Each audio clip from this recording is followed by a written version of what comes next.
No, this is essentially unprecedented. So we've seen larger die-offs than this happen in times of drought, where prolonged lack of water and food leads to the death of potentially even thousands of elephants back in Kenya in the 1970s. But in terms of a single event, essentially in the blinking of an eye over a very short period of time, killing this number, I cannot think of a precedent. What do you think is happening? It's really hard to say until we get the results back, but there are three main possibilities. Firstly, that this is a pathogen, a disease that's solely attacking the elephants and not touching any of the other animals nearby, and that's very likely. Secondly, that it's a naturally occurring toxin of some form, something like anthrax or cyanobacteria. But if that were the case, I would expect to be seeing other animals dying as well. So I suspect that probably isn't the case. And then the third possibility is that this is foul play. It's done by people. We know they've not been shot or speared, but some poisons do not have secondary effects on other scavengers. So it could well be a poison as well. And so that if that had been the case, a deliberate poisoning, then you would have expected potentially them to go in and try and cut out the ivory if it was a poaching effort of some sort?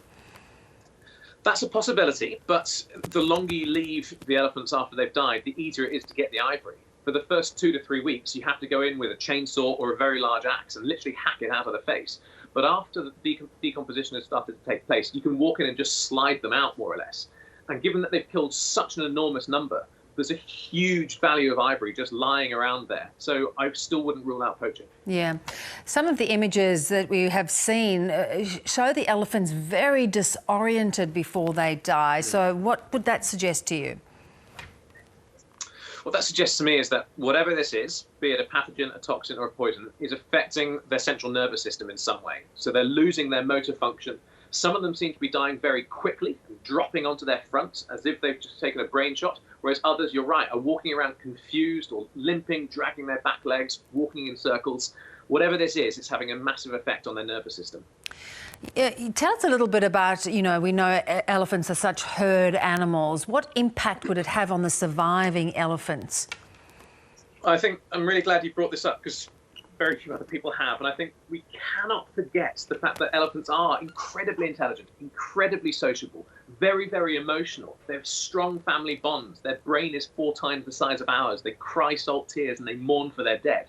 So the elephants that are surviving in this region, which has about 15 to 16,000 in total, must be terrified and absolutely distraught.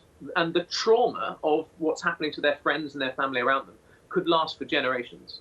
That is just horrible to think about. And so in terms of that longer-term impact, what might that be on the elephant population? Well, so what we've seen before when elephant populations are subjected to multiple traumas is that they become more aggressive. So there's a genuine worry that if this population have been really damaged, then psychologically they'll be affected, more aggressive, more likely to come into conflict with local people. And who else knows what the impacts are, because we don't yet have any good psychology when it comes to elephants. Yeah, extraordinary.